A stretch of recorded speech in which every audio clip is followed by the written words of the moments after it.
Welcome to the Tending Our Nets podcast, where we believe in the gospel of Jesus Christ. We encourage everyone to learn more, and we work to equip believers to share their faith with everyone they know.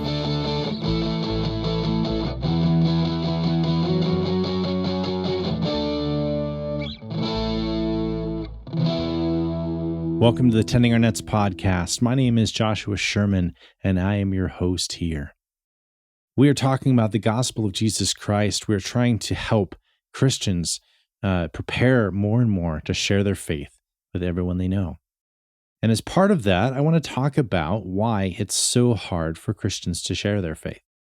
I think there are a number of good reasons for this, or maybe I should say bad reasons, but there are reasons that this happens.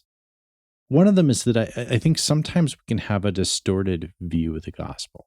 It's not to say that it's wrong, but if it's incomplete or condensed or focusing only on the most core details, sometimes that can make it harder to witness to people that we know, because they may resonate with a particular part of the gospel, a particular part of the good news, a particular part of the biblical story, a particular implication of what Jesus did for us means for us and for all of creation.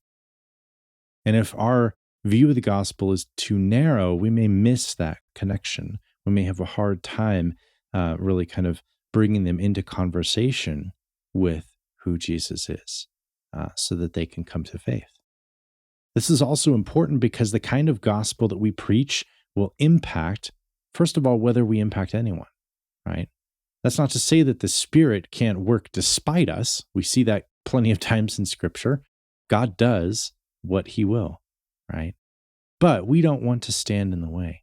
We want to be good tools and instruments for God to use, just as Paul was an effective instrument to bring the gospel to the Gentiles, right? That's what he was called to in Acts 9:15, I think. God says to Ananias that Paul is my chosen instrument, my chosen vessel to bring the gospel to the Gentiles, right?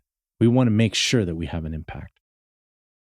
The kind of gospel we preach can also impact the kind of converts that we create, right? In fact, it can impact whether we create converts or whether we're actually creating disciples, right? So we don't want to just bring people into an identity, like a culture of being a Christian.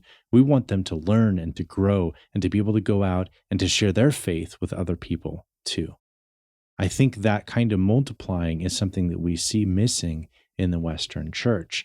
Most churches in the United States, in the West, don't grow by actually bringing new people to faith. They grow because other churches get so small they disintegrate or they split, and then the people that were in those churches go somewhere else. I think that's a tragedy because it's not how it's supposed to be. And lastly, we live in a culture where people really often don't think they need God. You think about a culture where people generally have a roof over their heads. They generally have food. They generally have their needs met. And they have a number of things that they can place their faith in, including even simple things like technology. They have lots of things that can distract them. You think about binge watching your latest show on Netflix or Hulu. So these are all things that can really kind of pull people away from recognizing their need for God.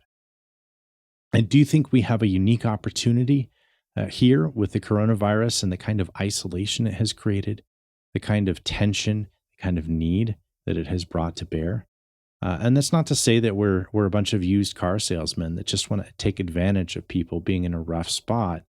We're not here to create more people that are part of our in-group. We're not here to gain prestige because, oh, look, I brought a few more people to this meeting, right? We're here to invite people into the family of God through what Jesus did on the cross, through his resurrection, through the power of God, right? That's why we're here. That is the good news and the hope that we can bring, not just for this life, but for the next. And that is truly good news. That is good news we should be eager and prepared to share. And that's why we're here. So next time we'll talk about why we need to share this good news. Obviously, some of that is stuff that we already know, but I think it's good to reinforce. And then we'll start digging into the way we usually see the gospel presented. We'll start thinking bigger picture about the gospel, and we'll really start digging into some kind of new territory, the things that you may not have actually thought of or heard before. Thanks for tuning in. Please like, subscribe, write a review, share this with your friends. Help us get the word out so that we can help Christians be more effective at connecting their friends, their family, everybody they know with Jesus as they preach the gospel of Jesus Christ. God bless. You've been listening to the Tending Our Nets podcast. If you like what you hear, check us out at the Raven Creek Social Club and by searching for us on social media via Tending Our Nets. Raise us up to